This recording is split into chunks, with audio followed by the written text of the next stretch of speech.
5월 16일 주일 예배를 하나님께 올려드리겠습니다.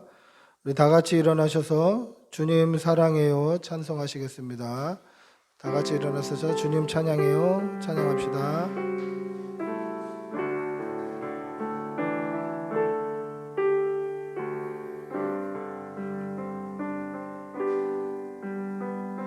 주님 사랑해요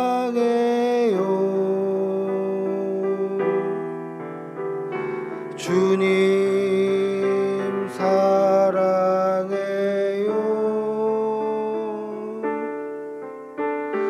말하지 않아도 표현 다 못해도 주님 사랑해요.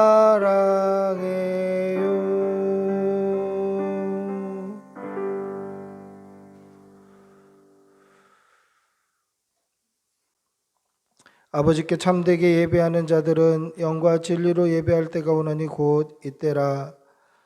아버지께서는 자기에게 이렇게 예배하는 자들을 찾으시느니라. 하나님은 영이시니 예배하는 자가 영과 진리로 예배할지니라. 아멘. 사도신경으로 우리의 신앙을 고백하겠습니다. 나는 전능하신 아버지 하나님 천지의 창조주를 믿습니다. 나는 그의 유일하신 아들 우리 주 예수 그리스도를 믿습니다. 그는 성령으로 잉태되어 동정녀 마리아에게서 나시고 본디오 빌라도에게 고난을 받아 십자가에 못 박혀 죽으시고 장사된 지 사흘 만에 죽은 자 가운데서 다시 살아나셨으며 하늘에 오르시어 전능하신 아버지 하나님 우편에 앉아 계시다가 거기로부터 살아있는 자와 죽은 자를 심판하러 오십니다. 나는 성령을 믿으며 거룩한 공교회와 성도의 교제와 죄를 용서받는 것과 몸의 부활과 영생을 믿습니다. 아멘. 찬송가 50장 찬송하시겠습니다. 찬송가 50장입니다.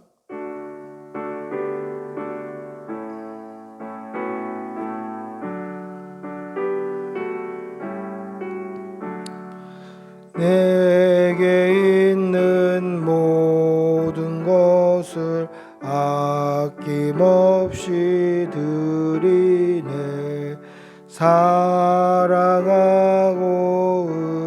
의지하며 주만 따라 살리라.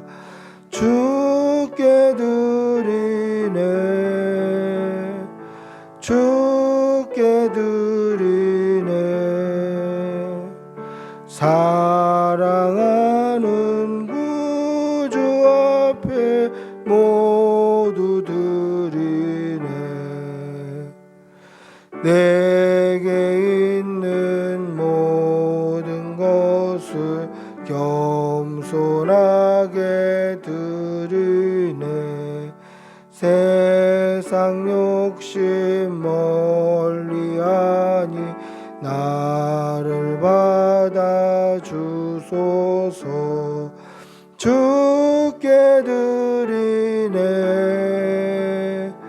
주께 드리네. 사랑하는 구주 앞에 모두 드리네. 내게 있는 모든 것을 주를 위해 드리네. 주의 성령 충만하게 내려주시옵소서. 주께 드리네. 주께 드리네. 사랑하는 구주 앞에 모두 드리네. 아멘.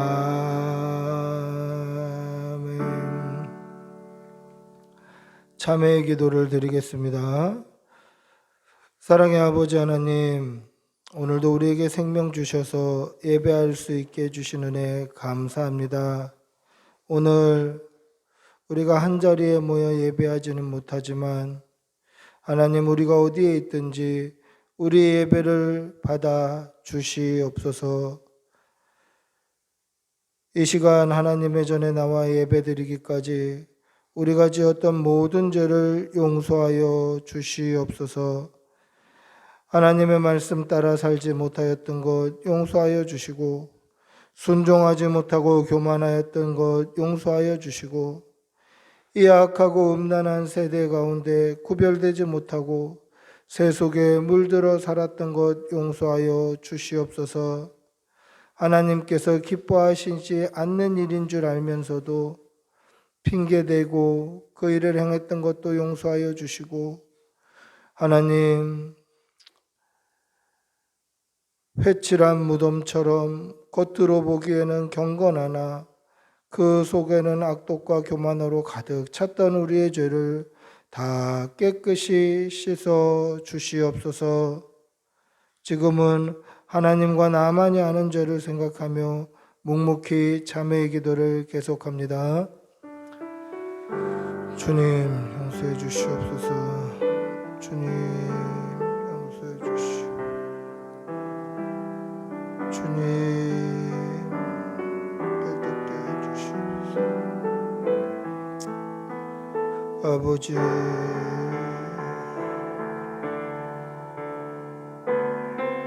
용서해 주시옵소서. 주님, 도와주시옵소서. 우리 주 예수님의 이름으로 기도합니다. 아버지,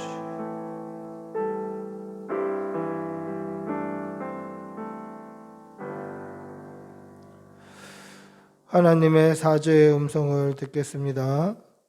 오라, 우리가 서로 변론하자. 너희의 죄가 주홍 같을지라도 눈과 같이 희어질 것이요 진홍같이 붉을지라도 양털같이 희게 되리라. 아멘.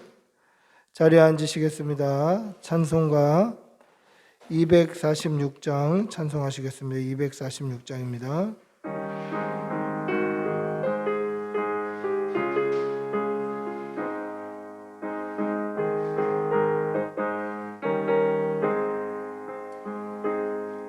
나 가나안 땅 귀한 성에 들어가려고 내 무거운 짐 벗어버렸네.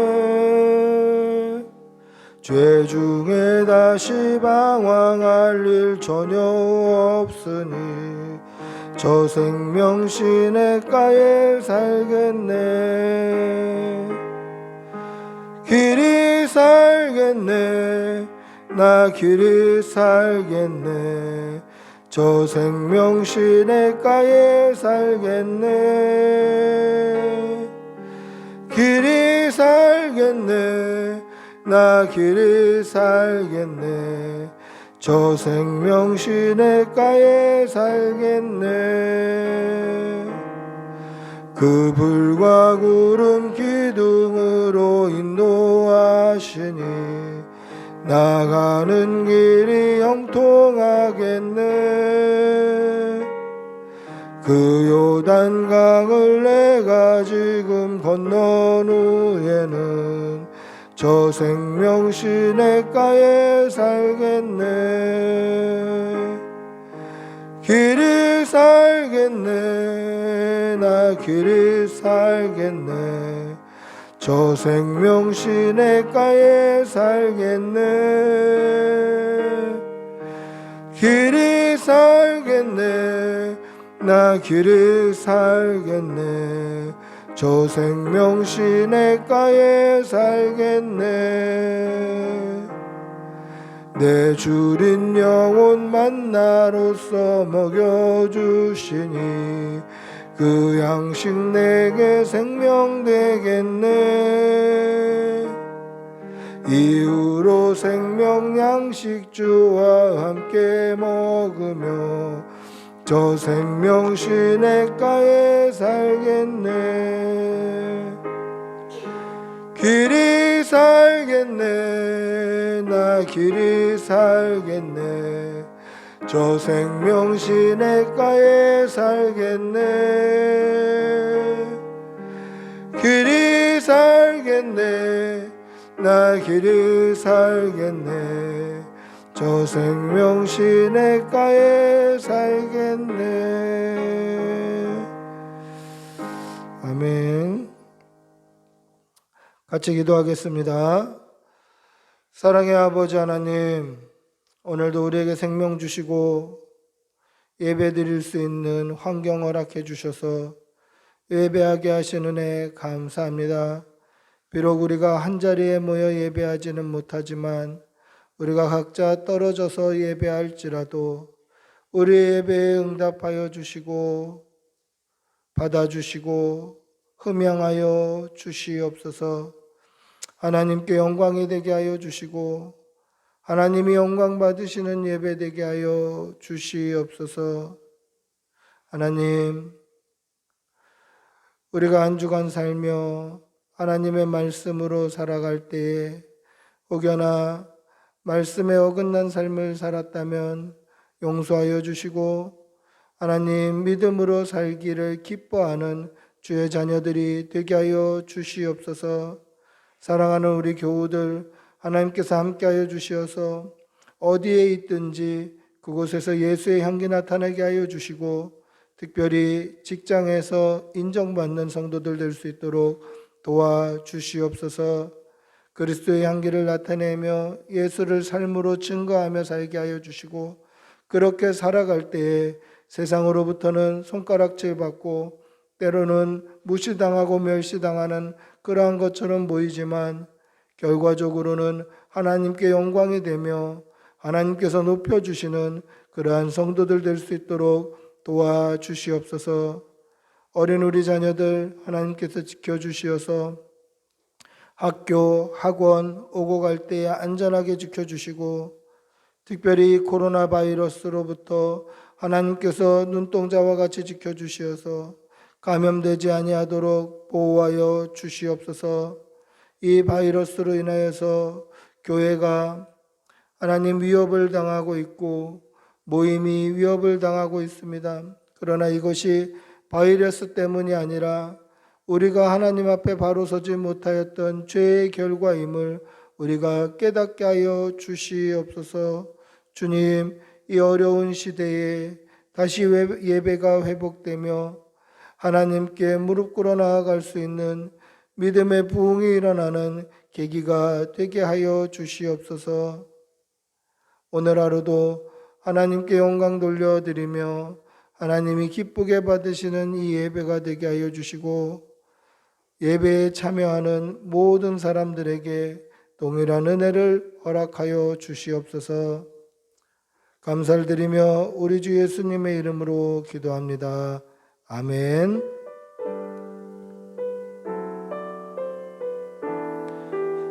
주님 도와주시옵소서. 주님 성령을 주시옵소서.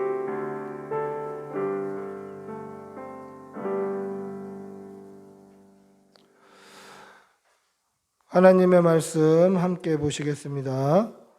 누가복음 17장 11절부터 19절입니다.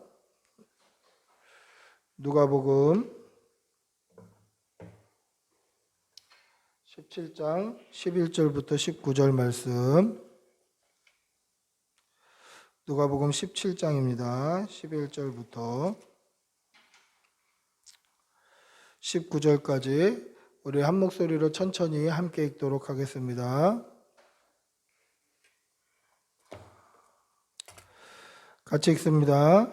예수께서 예루살렘으로 가실 때에 사마리아와 갈릴리 사이로 지나가시다가 한 마을에 들어가시니 나병 환자 10명이 예수를 만나 멀리 서서 소리를 높여 이르되 예수 선생님이여 우리를 불쌍히 여기소서 하거늘 보시고 이르시되 가서 제사장들에게 너희 몸을 보이라 하셨더니 그들이 가다가 깨끗함을 받은지라.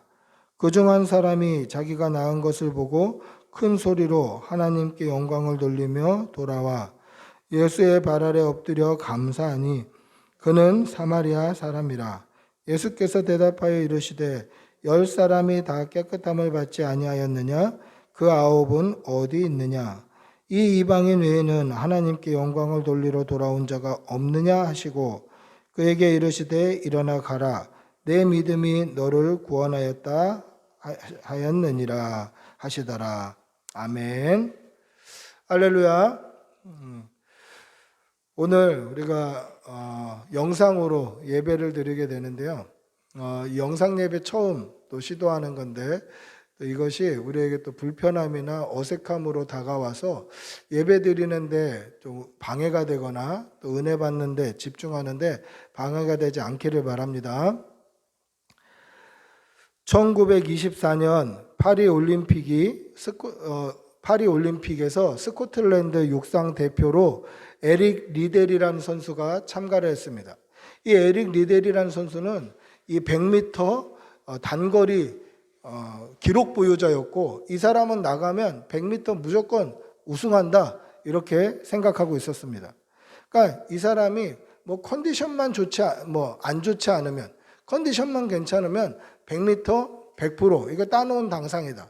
이렇게 사람들의 기대를 한 몸에 받는 선수였습니다. 근데 이 사람의 단점이 있었는데 뭐냐면 이 곡선주로에서 약한 거예요. 이 곡선을 돌 때 이 곡선주로에서는 밖으로 빠져나가지 않는 게 중요한데 이 사람은 이 곡선주로에서 약점을 보여서 때로는 넘어지기도 하고 밖으로 빠져나가기도 하고 그러니까 일자로 쭉 100m를 달리면 이 사람은 뭐 따라올 자가 없는데 곡선주로에서 약점을 보이는 선수였습니다. 그런데 이 평소 곡선주로에서 약점을 보이던 에릭이 그냥 한번 참가해 본 200m 예선에서 결승전에 올라가게 된 겁니다. 그래서 200m는 곡선을 절반 돌고 쭉 직진을 하는 이런 구간인데 이 곡선주로가 약한 에릭이 이 200m 결승전에서 동메달을 따게 됩니다. 이거는 뭐 진짜 주승 거나 다름없는 사람들이 전혀 기대도 안 했는데 곡선이 약한 에릭이 이 곡선주로가 포함되어 있는 200m 결승에서 동메달을 땄다. 그러니까 국민들의 이 기대감이 더 높아진 거죠. 야, 평소에도 컨디션만 괜찮으면 100m 그냥 금메달 따는 거 당연한데 이 사람이 이 곡선이 약한 데서 동메달을 땄다? 아, 그럼 이번에 뭐 100m 무조건 따겠구나. 컨디션이 좋구나. 막 사람들의 기대를 한 몸에 받았던 것입니다. 그런데 이 에릭이 사람들의 기대, 국민의 기대, 스코틀랜드 전체의 기대를 저버리는 행동을 해요. 어떤 행동을 하냐면 100m 결승전에 불참하겠다고 통보를 합니다. 그 이유가 뭐냐면 이 100m 결승전이 열리는 그날이 주일이었기 때문에 그래요. 결승전 시간이 주일 예배와 같은 시간이었습니다. 그래서 이 사람이 결승전에 불참하겠다라고 통보를 한 거죠. 사람들이 말렸습니다. 기자들이 말렸습니다. 관계자들이 말렸습니다. 스코틀랜드의 명예가 걸려 있다. 너에게 금메달이 걸려 있다. 그런데 이 사람은 그 사람들의 만류에도 불구하고 100m 결승전을 포기해 버립니다. 사람들의 비난을 받게 됩니다. 그리고 세계 언론이 다 그를 바보라고 손가락질합니다. 그런데 이 사람은 이틀 후에 화요일 날 열린 400m 예선에 참가하게 됩니다. 원래 400m 선수가 아닌데 이 400m 선수가 결장을 하면서 스코틀랜드 대표로 예선 성적이 그나마 좋았던 이 에릭이 400m 선수로 들어가게 된 거예요. 그러니까 사람들이 기대를 하겠습니까? 그렇지 않아도 곡선이 약한 이 에릭이 400m는 운동장을 한 바퀴 삥 돌아야 되는데 이 곡선주로가 굉장히 중요한 그러한 경기인데 이 에릭이 무슨 400m에서 이 금메달을 딸 수 있을까? 사람들은 기대를 안 했습니다. 그런데 이 에릭이 400m 결승전에서 47초 6이라는 당시 세계 신기록을 세우면서 이 400m 결승에서 금메달을 땄습니다. 이후 이 에릭 리델의 삶을 모델로 한 영화가 만들어졌는데 이 영화가 불의 전차라는 영화로 지금도 명작으로 사람들에게, 지금도 보고 있는 사람들에게 지금도 회자되는 그러한 영화가 바로 이 사람을 모델로 만든 영화입니다. 이 올림픽이 다 끝나고 나서 기자들이 에릭에게 질문했습니다. 100m 나가기만 하면 금메달이었는데 이 금메달과 예배 사이에서 결정할 때 이 갈등하지 않았냐? 금메달을 따야 될까? 예배를 드려야 될까? 이거 물론 예배도 중요하지만 여기서 결정할 때 뭐 마음에 좀 심란하거나 동요되거나 갈등하거나 좀 어려움 없었냐? 이렇게 기자들이 물어봤습니다. 그런데 에릭은 단호하게 그것은 굉장히 간단한 결정이었다라고 이야기를 합니다. 왜 그렇습니까? 이 에릭의 관심은 금메달도 아니었고 스코틀랜드의 명예도 아니었습니다.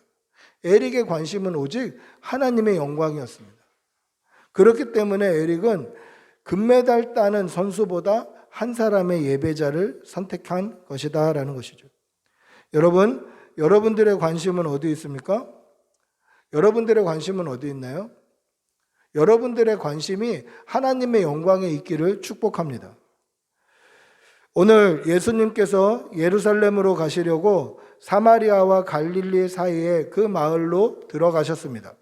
그때 10명의 나환자들이 예수님의 이름을 부릅니다. 예수님, 예수 선생님, 우리를 불쌍히 여겨주십시오. 막 소리를 지릅니다. 아마 간절한 소리를 질렀겠죠. 멀리 서서 소리를 지르는 겁니다. 10명이서 간절하게 예수님, 우리를 불쌍히 여겨주십시오. 이들이 이렇게 간절하게 소리 지르는 이유가 무엇입니까? 그것은 이들은 예수님께 나아갈 수 없기 때문에 그렇습니다. 나환자들은 부정한 사람들입니다. 부정함이 전달되기 때문에 이 나환자들과 접촉하는 사람들 역시 부정해지는 것입니다. 그럼 부정함을 깨끗이 하려면 어떻게 해야 됩니까? 입고 있던 옷을 다 빨아야 됩니다. 그리고 목욕을 해야 됩니다. 그리고 그날 저녁까지는 부정함을 피할 수 없습니다. 여러분, 지금처럼 무슨 세탁기가 있고 건조기가 있고 옷도 몇 벌씩 있고 이런 시대가 아니에요. 옷을 빨면 나가지를 못하는, 그냥 집에 홀딱 벗고 있어야 되는 그런 시대입니다. 그리고 물이 많은 시대도 아니에요. 목욕을 쉽게 할 수 있는 시대도 아닙니다. 목욕을 하려면 물을 길어와야 하고 굉장히 어려운 번거로운 작업을 해야 되는 시대입니다. 그러니까 이 부정한 나환자들, 한센병자들하고 접촉할 때 이 접촉함으로 인해서 부정함이 전달이 되면 굉장히 피곤한 이 정결 작업을 해야 되는 거죠. 근데 그것보다도 더 싫은 게 뭐냐면 이스라엘 백성들 사이에서 내가 부정한 사람이 되었다라는 것을 공포하는 것입니다. 난 부정한 사람이다. 이거는 이스라엘 백성들 사이에 죽기보다 싫은 거예요. 그러니까 나환자들이, 한센병자들이, 나병 환자들이 나와서 나와 접촉하는 것을 죽기보다 싫어하는 거예요. 그래서 못 나오게 하는 거죠. 그래서 어떻게 합니까? 이 나병 환자들이 당시에 가까이 오면 돌을 집어 던져요. 돌을 집어 던지는 이유가 뭡니까? 이 돌은 던지면 내 손에서 떠나요. 그리고 그 나환자에게 맞는 겁니다. 그러니까 부정함이 전달될 이유가 없어요.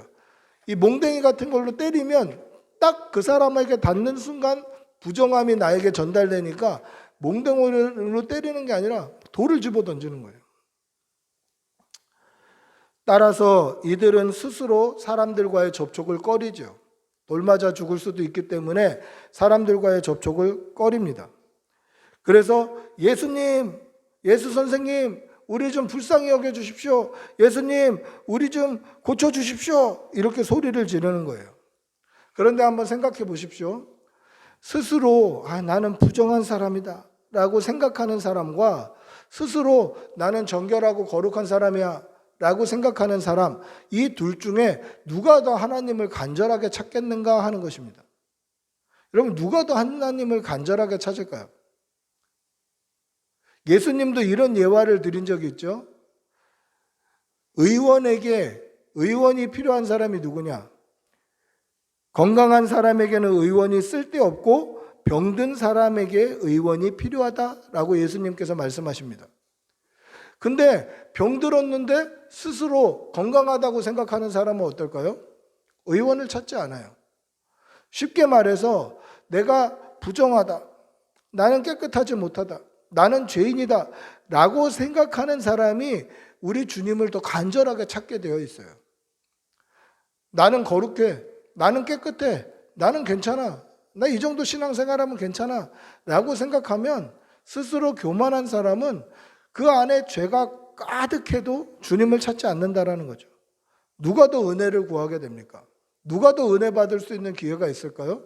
그것은 스스로 부정하다고 생각하는 겸손한 사람들이었다라는 것입니다. 여러분, 날마다 하나님 앞에 겸손하시기를 바랍니다. 날마다 하나님 앞에 겸손하게 나아가시는 여러분들이 되시기를 축복하고 기도합니다. 이와 같이 자신을 겸손하게 낮추고 자신을 늘 부정하고 자신을 늘 죄인이라고 생각하는 사람이 하나님께 나와 하나님께 부르짖을 수 있는 것입니다. 하나님께 부르짖는 자에게 하나님께서 응답하심을 기억하시는 여러분들이 되시기를 바랍니다. 오늘 이 10명의 나환자들이 멀리 서서 예수님께 가까이 나아가지도 못하고 예수님의 이름을 부르짖습니다. 예수 선생님이여, 우리를 불쌍히 여겨주십시오. 예수님, 우리를 좀 불쌍히 여겨주십시오. 아마 이 외침이 지금 제가 외치는 소리보다 더 간절했고 더 짐승의 소리 같았겠죠. 아마 예수님께서 나환자들을 고치셨다라는 소식을 들었을 것입니다. 우리 예수님은 한센병자들을 고치더라, 예수님은 나병 환자들을 고치시더라, 그 이야기를 들었을 것입니다. 그러니까 이 병을 고칠 수 있는 유일한 방법이 예수님밖에 없는 거예요. 그러니까 이들의 간절함은 아마 그냥 예수님, 저희 좀 불쌍히 여겨주십시오. 성경에 그렇게 기록되어 있지만 그 정도 차원이 아니라 아마 짐승이 울부짖는 것처럼 막 예수님 막 이렇게 했겠죠. 왜 그렇습니까? 왜 멀리 서서 예수님의 이름을 그렇게 간절히 부르죠? 그것은 예수님도 우리가 나오는 것을 싫어하실 거야 라고 생각했기 때문에 그렇습니다. 그냥 보통의 랍비로 생각했죠. 보통의 유대인 선생님으로 생각한 겁니다. 보통의 유대인들이 다 그렇습니다. 문둥병자, 한센병자들이, 나병 환자들이 가까이 나오는 걸 극도로 싫어해요. 특히 지도자일수록 더 그렇습니다. 선생님일수록, 랍비일수록, 제사장일수록 한센병자가 나오는 걸 극도로 싫어해요. 왜 그렇습니까? 내가 거룩하다고 생각하는데 부정한 사람 때문에 부정해질까 봐 그게 싫어서 그 사람들이 나오는 걸 싫어하는 거죠. 그래서 이들은 예수님도 똑같은 선생님일 거다라고 생각했어요. 그래서 예수님께 나오지 못하고 예수님께 소리만 지르는 거죠. 예수 선생님, 우리를 불쌍히 여겨주십시오. 선생님, 우리를 불쌍히 여겨주십시오. 막 짐승의 울부짖음을 하는 것입니다. 그런데 여러분, 예수님이 똑같은 분이십니까? 그렇지 않습니다. 예수님은 한센병자, 나병 환자들이 예수님께 나오는 것을 금하시는 분이 아니더라는 것입니다. 마태복음 8장에 보시면 예수님께서 한 나병 환자를 치료하시는 장면이 나오는데 그때 이 나병 환자에게 손을 대시며 그 나병을 깨끗게 하셔요. 신기한 장면이죠. 이 나병 환자는 부정한 사람이기 때문에 그들과 접촉하면 그 부정함이 옮아요. 그래서 나도 부정한 사람이 되는 거예요. 근데 예수님께서 그 사람을 만져주셔요. 왜 만져주실까? 예수님의 손이 닿아야만 나병이 나을까? 그건 아니에요. 예수님께서는 실로암 가서 씻어라 하셔도 되는 거고 그냥 말로 나아라, 떠나가라 이렇게 해도 다 되는 분이세요.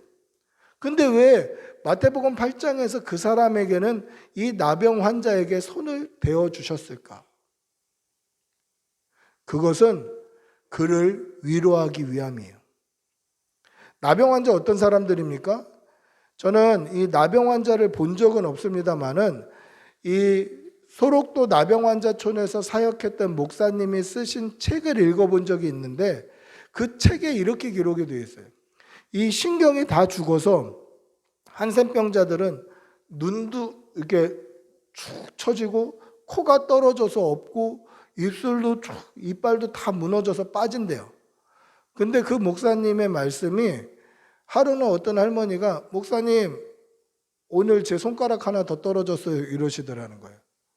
신경이 다 죽고 손이 썩어가니까 손가락이 툭툭 끊어져서 떨어지는데 아픔을 못 느끼는 거예요. 이게 나병이에요. 그러다 보니까 고통스럽고 이 나병이라는 이 병을 얻은 것 때문에 육체가 고통스럽고 이 썩어가는 손과 발을 보면서 자신의 정신적인 고통, 그리고 또 한 가지 어떤 고통입니까? 이 나병은 부정한 사람이다라는, 하나님으로부터 버림받았다라는 영적인 고통, 그리고 사람들과 접촉할 수 없는, 사랑하는 사람들도 이 사람들과 접촉할 수 없는 이런 관계적인 고통, 그러니까 육체, 정신, 영적, 관계적인 여러 가지 고통을 함께 겪고 있는 게 이 나병 환자예요. 그런 사람에게 예수님께서 만져주신 이유는 예수님이 병만 치료하시는 분이 아니라 그 사람을 위로하시는 분이시기 때문에 그래요. 제가 준비하고 있는 설교 중에 최고로 공감을 잘하시는 분이 예수님이다라는 설교를 지금 준비하고 있는데, 거기에 그 말씀에 봐도, 성경, 신약 성경에 봐도 예수님은 그 사람의 영혼에 관심이 더 많아요. 그동안 힘들었지, 그동안 아팠지, 그동안 외로웠지, 예수님은 그걸 만져주시는 거예요. 여러분, 우리 주님은 이런 분이라는 사실을 믿으시기를 바랍니다. 다른 선생님들과 달라요. 다른 랍비들과 달라요. 그들은 같다라고 생각해서 멀리 떨어져서 예수님을 부르짖지만 예수님은 다른 분들과 다르신 분이다라는 것입니다. 여러분, 이 사실을 믿으시기 바랍니다. 우리 주님을 우리 생각에 넣어서 우리 주님은 이런 분일 거야 라고 내 생각에 한정해서 주님을 바라보면 주님은 그냥 그런 분밖에 안 되는 거예요. 예수님은 보통 선생님일 거야, 보통 랍비일 거야, 이 정도의 선입관을 가지고 주님을 만나면 그냥 그런 분밖에 안 되는 거예요. 그러나 우리 하나님은 전능하신 하나님이신 줄 믿으시기 바랍니다. 전능하신 하나님은 전능하신 하나님으로 믿어야 돼요. 말이 좀 이상하죠? 전능하신 하나님을 우리가 전능하신 하나님으로 믿죠. 이렇게 얘기할 수도 있겠죠. 그런데 우리의 믿음을 가만히 들여다보면 전능하신 하나님을 전능의 하나님으로 믿지 못하는 많은 성도들을 경험해요. 단적인 예로 이런 것들이 있죠. 하나님 앞에 기도할 때 이거는 들어줄 것 같고 이거는 들어주시지 않을 것 같다라고 우리 스스로 판단하는 경우들도 있어요. 이거는 하나님을 한정하는 거예요. 내 선입관으로. 이거는 들어주실 것 같은데 이거까지는 안 들어주시겠지? 이건 전능의 하나님으로 믿지 않는 거예요. 여러분, 전능의 하나님을 전능하신 하나님으로 믿는 여러분들이 되시기를 바랍니다. 오늘 나병 환자들은 예수님을 그냥 일반적인 선생님으로 판단했어요. 그래서 그분도 예수님도 우리가 가까이 가는 것을 원치 않겠지라고 생각했을지 모르겠습니다. 그러나 우리 주님은 그런 분이 아니시더라는 거죠. 우리 하나님은 그런 분이 아니세요.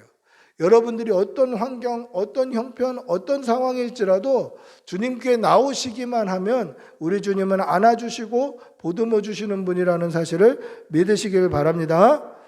오늘 예수님께서 한 마을로 들어오실 때 나병 환자 10명이 예수님의 이름을 소리질러 부르면서 예수님의 긍휼을 구합니다. 긍휼을 구한다는 게 뭡니까? 좀 불쌍히 여겨주십시오 라는 거죠. 우리 좀 불쌍히 여겨주십시오. 우리 좀 긍휼하게 봐주십시오. 그거죠. 아마 이 나병 환자들은 예수님의 소문을 들었겠죠. 그래서 간절히 예수님을 찾았을 것입니다. 예수님이 이쪽으로 온다는 소식을 듣고 얼마나 기뻐했겠습니까? 여러 군데에서 모여서 이 나병 환자가 한 마을에 10명씩 있다는 게 말이 안 되는데 왜 그러냐면 아마 여러 군데에서 왔겠죠. 예수님 좀 만나고 싶어서, 고침 좀 받고 싶어서 여러 군데에서 모여 있었을 것입니다. 그럴 때 예수님께서 어떻게 하십니까? 그들을 바로 고쳐주시지 않으세요. 아니, 손을 얹어서 고쳐주신 적도 있고 바로 낫게 해주신 적도 있는데, 예수님께서 오늘 이 10명의 나병 환자에게는 바로 고쳐주시지 아니하시고 뭐라고 이야기하십니까? 가서 제사장들에게 너희의 몸을 보여라, 그렇게 말씀하셔요. 여러분, 제사장들에게 가서 몸을 보여라 라는 것은요, 다 낫고 나서 가서 보이는 거예요. 다 나아야 제사장들에게 몸을 보일 수 있어요. 이 한센병, 나병이, 이 문둥병이 다 사라져야, 이게 다 사라져야 이게 낫은 게 맞습니까? 이게 다 회복된 게 맞습니까?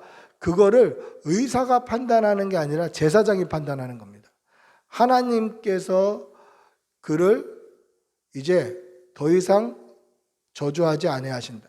하나님께서 그를 더 이상 책망하지 아니하신다라는 것을 제사장이 선포해 주는 거예요. 이제는 더 이상 부정한 사람이 아니다라는 것을 제사장이 선포해 주는 겁니다. 그러니까 다 나서야지 가는 거예요. 다 낫지 않고 제사장에게 가면 어떤 결과가 일어납니까? 아까 서두에도 말씀드렸다시피 랍비나 제사장이나 이런 직위가 높은 사람들, 이 거룩함으로 존경받고 경건함으로 존경받는 사람들에게 가까이 가면 돌 맞아 죽는 거예요. 다 낫지도 않았는데 제사장에게 가는 거 자살행위예요. 근데 이 10명의 나병 환자들은 예수님의 말씀을 의지하여서 제사장에게 갑니다. 그리고 그 걸어가는 과정 가운데서 나음을 입어요. 여러분, 우리가 이 사실을 분명히 기억해야 돼요. 예수님의 말씀을 의지하여 나아가는 믿음으로 말미암아 이들이 회복을 얻은 거예요. 예수님의 말씀을 믿음으로 말미암아 이들의 병이 낫다라는 거죠. 즉, 이들은 말씀을 믿은 그 믿음의 결과로 깨끗함을 얻은 거예요. 자, 나병 환자들이 원하는 것이 뭘까요? 그들의 관심사는 그들의 병이 낫는 거예요. 이 나병으로부터 자유함을 얻는 거, 이 나병이 회복되는 게 그들의 관심사일 거예요. 그런데 걸어가는 과정 가운데 예수님의 말씀을 의지해서 나아갔을 때 그들의 병이 다 나았어요. 즉, 말씀을 믿는 믿음의 행위가 그들을 깨끗하게 만든 거예요. 그런데 믿음이 여기서 끝나서는 안 된다라는 거죠. 예수님의 말씀을 믿음으로 말미암아 그들이 나아감으로 그들의 병이 깨끗함을 얻었는데 이 믿음이 거기서 끝나서는 안 되는 거예요. 10명이 고침을 받았습니다. 그런데 9명은 돌아오지 않아요. 그런데 한 사람이 예수님께 돌아왔습니다. 그 한 사람과 예수님께 돌아오지 않은 9명의 차이점이 뭘까요? 예수님께 돌아온 한 사람과 이 9명의 차이점이 어떤 걸까요? 그것은 관심사가 어디 있었냐, 어디에 집중하고 있었냐가 그들의 삶의 차이를 만들어내요. 9명의 관심사는 뭡니까? 그냥 한 나병에서 낫는 거예요. 문둥병에서 낫는 겁니다. 이게 그들의 관심이에요. 근데 이 관심사가 해결되고 나니까 더 이상 예수님을 찾을 이유가 없는 거예요. 그런데 이 나머지 한 사람, 예수님께 돌아온 한 사람의 관심사는 뭡니까? 오늘 성경에 보면 하나님께 영광을 돌리러 왔다라고 기록되어 있어요. 그럼 이 사람의 관심은 뭡니까? 나병 환자로서 나병이 회복되는 것보다 더 귀한 관심, 하나님께 영광 돌리는 것이 이 사람의 관심사예요. 여러분, 여러 가지 믿음이 있을 수 있습니다. 그리고 믿음 생활을 해 나갈 때 때로는 이런 소소한 은혜를 겪을 수도 있어요. 아니, 목사님, 나병 환자가 기적적으로 나병이 회복되는 게 무슨 소소한 은혜입니까? 여러분, 이건 소소한 은혜예요. 진짜 큰 은혜는 뭡니까? 죄인인 우리가 믿음으로 말미암아 구원을 얻는 거예요. 이게 가장 큰 은혜예요. 지옥 갈 수밖에 없는 저와 여러분이 지옥 가지 않고 믿음으로 말미암아 천국 가는 것, 이게 진짜 큰 은혜예요. 이것과 비교하면 다른 것은 그냥 다 소소한 은혜예요. 그런데 이 9명의 나병 환자들은 소소한 은혜에 만족해서 주님을 버려요. 하나님께 더 이상 나오지 않아요. 그런데 이 한 사람은 이 소소한 은혜, 나병이 낫는 것보다 더 큰 관심, 구원하신 그분이 어떤 분이신지를 알고자 그분께 영광을 돌리러 다시 나왔다라는 것입니다. 쉽게 말해서 예수님께 나온 이 10명의 나환자 중에 9명은 자신의 병이 회복되는 데만 관심을 가지고 있었고, 다시 돌아온 이 한 사람만이 하나님께 관심을 두는 사람이었다라는 것입니다. 10명의 나환자들이 예수님의 말씀을 의지하여 믿음으로 나아갔지만 결론은 구원받는 믿음에까지 나아간 사람은 한 사람밖에 없었다라는 것입니다. 여러분, 이 말씀을 우리 신앙생활에 한번 적용해 봅시다. 지금 이 시간 우리는 온라인으로 예배드리고 있지만 온라인이든 오프라인이든 이 주일, 이 시간 우리 대한민국만 해도 수많은 사람들이 예배드리고 있을 것입니다. 그리고 5월 16일 이 주일, 5월 16일 주일, 이 주일 한 날이 뭐 시차는 다 다르지만 전 세계적으로 수도 없이 많은 그리스도인들이 예배를 드리고 있을 거예요. 그러나 많은 사람들, 수천만 명, 몇억 명 이렇게 예배를 드리는 그 사람들의 관심이 각각 다를 수 있다는 거예요. 10명의 나환자가 주님께 나왔지만 그 중에 9명은 관심이 자기 자신이었고 한 사람만 우리 주님이었다라는 것이죠. 지금 이 시간에도 이 한국교회에 수도 없이 많은 사람들이 예배드리고 있겠죠. 그러나 그 많은 사람들의 관심이 다 하나님이 아니더라는 것입니다.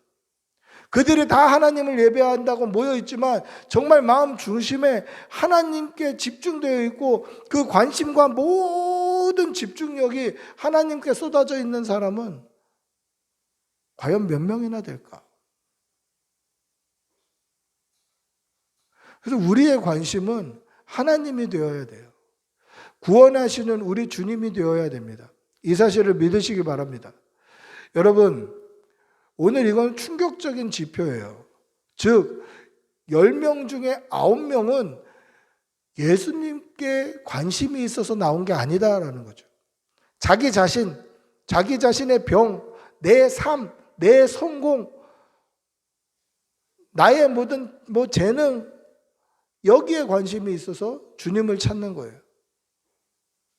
그러나 이 한 사람은 하나님께 영광을 돌리려 구원자 예수 그리스도를 만나려 주의 전에 나왔다라는 것입니다. 여러분, 우리의 관심이 어디에 있는지 돌아보시기를 바랍니다. 하나님께 예배하는 지금 이 순간 내 관심사가 어디에 있는지, 내 중심은 어디에 있는지, 나는 지금 어디에 집중되고 있는지 우리의 관심사를 한번 돌아보시기를 바랍니다. 90%가 하나님보다 자기 자신에게 관심이 있었다는 것, 이거는 결코 그냥 그때 10명의 나환자 중에 9명이 별난 사람이었지 그 정도 측면이 아니라 이 90%라는 것은 지금 이 한국교회 성도들에게도 동일하게 적용될 수도 있는 숫자인 것입니다. 여러분, 중요한 것은 내가 주의 전에 나와 예배하는 것, 예배의 자리에 나오는 것, 이것보다 더 중요한 것이 내가 과연 천국 갈 수 있을까? 내가 구원받을 수 있을까? 이 사실이에요. 교회가 숫자적으로 몇천 명, 몇만 명 늘어나는 게 기쁜 게 아니라 도대체 그 중에 몇 명이나 구원받을 성도가 있을까? 그것에 집중하는 것이 바른 성도의 자세다라는 것입니다. 오늘 예수님을 찾아온 이 한 사람의 믿음을 배우시는 여러분들이 되시기를 바랍니다. 성도가 이 땅에서 필요한 것은 일용할 양식이 아니라 우리를 구원해 주시는 구원자 예수 그리스도이십니다. 이 사실을 배우시고 믿는 여러분들이 되시기를 축복하고 기도합니다. 오늘 예수님께서 이 찾아온 한 사람에게 뭐라고 말씀하십니까? 19절 한번 같이 읽어보겠습니다. 19절입니다. 시작. 그에게 이르시되 일어나 가라. 내 믿음이 너를 구원하였느니라 하시더라. 할렐루야. 예수님의 말씀을 의지하는 믿음으로 10명이 다 한센병, 나병으로부터 나음을 입었습니다. 그런데 이 10명 중에 9명은 그냥 병 나은 것으로 만족했습니다. 그런데 한 사람은 하나님께 영광을 돌리려 다시 돌아왔고, 그 다시 돌아오는 믿음, 하나님께 집중되는 믿음, 예수 그리스도를 찾는 그 믿음으로 말미암아 예수님께서는 그를 뭐라고 이야기합니까? 네 믿음이 너를 구원하였느니라. 할렐루야. 즉 이 땅을 살아가면서 믿음으로 우리는 소소한 은혜를 많이 누릴 수 있어요. 나병 환자가 병나음을 얻는 것 소소한 은혜 중에 하나에 불과합니다. 그럼 정말 큰 은혜는 무엇입니까? 끝까지 믿음으로 말미암아 구원받는 것이다라는 것입니다. 기억하십시오. 인생의 어려움이 해결되면 더 이상 기도하지 않고 예배하지 않고 하나님을 찾지 않는 수많은 성도들이 되지 마시고, 우리의 인생의 어려움이 해결된다 할지라도 해결해 주신 그분, 우리의 인생의 어려움을 해결하신 그분을 끝까지 믿음으로 구원받는 여러분들이 되시기를 바랍니다. 구원받는 믿음이 무엇입니까? 우리의 삶의 문제만 주님께 내어놓는 것이 아니라 우리의 삶 전체를 주님께 맡기는 것이 구원받는 믿음입니다. 내 나병, 이 한센병만 좀 맡아주십시오. 우리 자녀만 좀 맡아주십시오. 내 성공만 좀 맡아주십시오. 내 승진만 좀 맡아주십시오. 이게 아니라 내 삶의 전체를 주님께 다 맡겨버리는 거예요. 여러분, 예를 들어서 이런 상상을 한번 해봅시다. 어떤 사람이 이제 퇴근을 하는데 퇴근하면서 회사에서 있는 일거리를 잔뜩 짊어지고 왔어요. 큰 배낭에 회사에서 하는 일거리를 잔뜩 짊어지고 왔어요. 너무너무 피곤해요. 다리도 아프고 몸도 힘들고 어깨도 빠질 것 같아요. 근데 지하철을 딱 탔는데 지하철에 자리가 남아있어요. 그럼 어떻게 합니까? 이거는 회사에서 가지고 온 짐이기 때문에 내 업보야, 내 짐이야.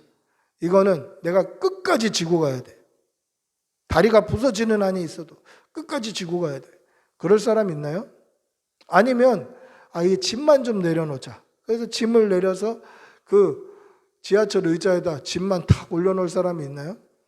다리가 너무 아픈데. 그럴 사람 아무도 없겠죠. 대부분의 사람들은 짐과 함께 짐을 끌어안고 그냥 의자에 털썩 앉겠죠. 여러분, 이게 진짜 믿음이에요. 주님께 나를 다 맡기는 거예요. 내 짐만 맡아주십시오. 내 기도 제목만 맡아주십시오. 내 어려움만 맡아주십시오. 이게 믿음이 아니라, 그 믿음은 그냥 그것만 해결되면 더 이상 믿음 생활을 안 할 수 있는 우려가 너무 큰 위험한 신앙생활이에요. 진짜 믿음은 내 모든 짐을 안고 주님께 다 맡기는 믿음입니다. 우리 주님께 모든 것을 다 맡기고 여러분들의 모든 집중력을 주님께 맞추는 여러분들이 되시기를 축복하고 기도합니다. 말씀을 맺습니다. 예수님께 돌아온 한 사람은 다른 9명과 관심사가 달랐습니다. 9명의 관심은 무엇입니까? 그냥 병 낫는 거예요. 나 자신. 내 문제만 해결되면 더 이상 주님이 필요 없는 사람들입니다. 그런데 한 사람은 어떤 사람들입니까? 한 사람은 이 땅에서의 가치, 이 땅에서의 문제만 해결되면 주님을 떠나는 사람이 아니라 영원한 생명, 나를 구원하신 분이 누구일까?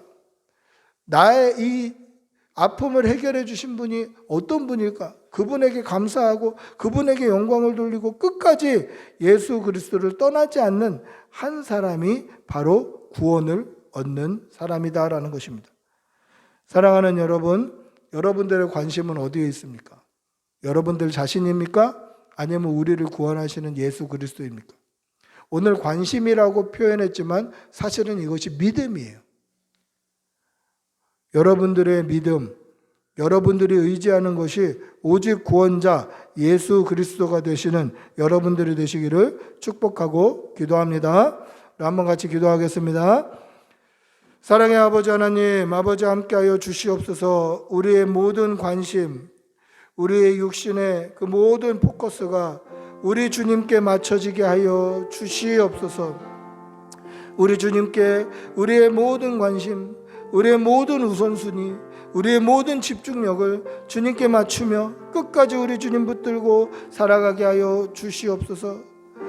하나님, 문제만 해결되면 더 이상 기도하지 않고 예배하지 않고 하나님을 떠나는 그러한 신앙인이 아니라 우리가 끝까지 예수 그리스도 붙들고 믿음으로 살아가서 결국에는 구원받는 그러한 믿음이 우리에게 허락되기를 소원합니다. 구원받는 믿음이 있는 성도가 되게 하여 주시옵소서. 마지막까지 예수 그리스도 붙드는 믿음이 있게 하여 주시옵소서. 이 믿음으로 끝까지 살아갈 수 있도록 은혜를 덧입혀 주시옵소서. 감사를 드리며 우리 주 예수님의 이름으로 기도합니다. 아멘. 찬송가 335장 찬송하시겠습니다.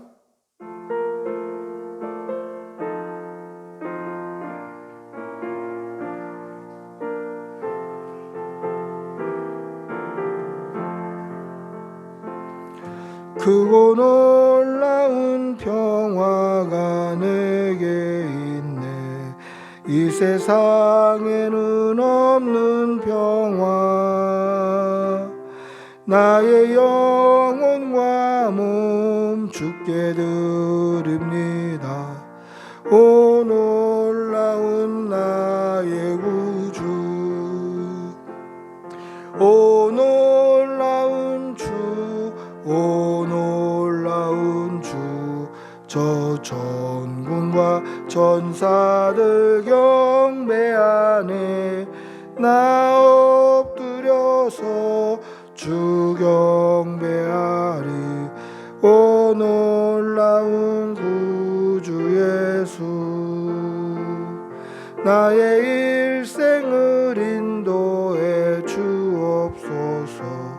나의 생각도 주관하사 주의 뜻대로 날 다스리옵소서. 오 놀라운 나의 구주, 오 놀라운 주, 오 놀라운 주. 저 전군과 전사들 경배하네. 나 엎드려서 주 경배하리. 오 놀라운 구주 예수. 나의 모든 것 주님께 드리오니 주여 기쁘게 받으시사 주의 나라 위에 성별하옵소서. 오 놀라운 나의 구주, 오 놀라운 주, 오 놀라운 주. 저 천군과 전사들 경배하네. 나 엎드려서 주 경배하리. 오 놀라운 나 주 예수. 주의 광채가 찬란히 비춰오네. 전능하신 왕 구세주여. 세상 끝날까 찬양 드립니다. 오 놀라운 나의 구주. 아멘. 오 놀라운 주, 오 놀라운 주. 저 전군과 전사들 경배하네. 나 엎드려서 주 경배하리. 오 놀라운 구주 예수. 아멘. 광고 말씀 드리겠습니다. 오늘 온라인 예배로 예배 드렸는데 부득이한 사정으로 저희가 온라인 예배를 드리게 되었습니다. 우리 신혁이 학교에 이제 확진자가 생겨났는데 동선이 겹친 거나 뭐 밀접 접촉자는 아니고 그냥 같은 층에 있는 학생들이 다 이제 동시에 이제 검사를 받아야 됩니다. 혹시 모르니까 기도해 주시고, 예배 후에 저희 가족들도 다 선별진료소 가서 이제 코로나 검사를 할 건데요. 또 하나님께서 좀 선하게 인도해 주시기를, 기도해 주시기를 바랍니다. 여러분들이 기도해 주신 덕분에 제가 수술 잘 마치고 퇴원을 했습니다. 팔이 100% 올라가진 않지만, 좀 이거는 이제 물리치료하면서 회복이 되어야 될 것 같아요. 그래서 근데도 이제 그 염증 때문에 있었던 고통은 없으니까 좀 감사한 일이 아닐 수 없겠습니다. 기도해 주셔서 감사합니다. 다음 주 예배 기도와 또 특송은 이번 주에 저희가 비대면 예배로 드렸기 때문에 다음 주에 유지수 집사님 기도해 주시고 자매님들 일동 특송해 주시기를 바랍니다. 자세한 광고는 주보를 참조해 주시기 바랍니다. 우리 모두 일어나셔서 주는 완전합니다. 오직 예수뿐이네 찬양하겠습니다.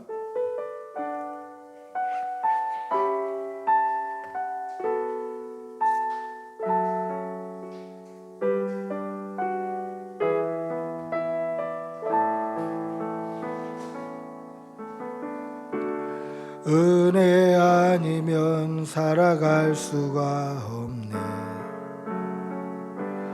호흡마저도 다 주의 것이니 세상 평안과 위로 내게 없어도 예수, 오직 예수뿐이네. 은혜 없으면, 은혜 아니면 살아갈 수가 없네. 호흡마저도 다 주의 것이니 세상 평안과 위로 내게 없어도 예수, 오직 예수뿐이네. 그 신계획 다 볼 수도 없고 작은 고난에 지쳐도 주께 묶인 나의 모든 삶 버티고 견디게 하시네. 은혜 아니면 살아갈 수가 없네. 나의 모든 것 다 주께 맡기니 참된 평안과 위로 내게 주신 주 예수, 오직 예수뿐이네. 아멘. 기도하겠습니다. 우리 주 예수 그리스도의 은혜와 하나님의 사랑과 성령의 교통하심이 은혜 아니면 살아갈 수 없는 이 시대를 살아가는 여기 모인 주의 백성들의 머리 위에, 그 가정과 자녀들 위에 지금부터 영원히 함께 있을지어다. 아멘. 주님 도와주십시오. 성령을 부어주십시오.